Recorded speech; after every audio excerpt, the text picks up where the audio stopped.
જ્યારે તને થાક લાગતી ત્યારે તું મારી ડાળીઓ પર હિંચકા ખાતો હતો. મેં તને ફળો આપ્યા, ફૂલો આપ્યા, ઓક્સિજન આપ્યું અને તે મને શું આપ્યું? ફક્ત આ તીક્ષ્ણ કુહાડી. ખબર છે તને, જ્યારે તું મારા એક અંગને કાપે છે ને ત્યારે મને પણ એટલું જ દર્દ થાય છે જેટલું તને વાગે ત્યારે થાય છે. પણ હું બોલી શકતો નથી, ફક્ત મૌન રહી સહન કરું છું.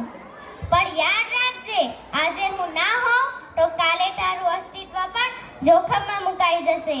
તારા સિમેન્ટના જંગલો તને શ્વાસ નથી આપી શકતા. તારા એર કન્ડિશનર રૂમ તને કઈ આવી કુદરતી ઠંડક નથી આપી શકતા. હજુ પણ મોડું નથી થયું. આ કુહાડી ફેંકી દે અને મને જીવવા દે. જો તું મને જીવવા દઈશ તો તું જીવી શકીશ. મારે બીજું કાંઈ નથી જોઈતું, ફક્ત થોડું પાણી અને થોડો પ્રેમ. હું વચન આપું છું કે હું તમારી આવનારી પેઢીઓને એવી જ શીતળતા અને મીઠા મીઠા ફળો આપતો રહીશ.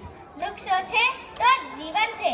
ચાલો આપણે સંકલ્પ કરીએ, એક વૃક્ષ કાપવાને બદલે 10 વૃક્ષો વાવીએ. અસ્તુ. જય હિન્દ. ભારત માતા કી જય. ખૂબ સરસ.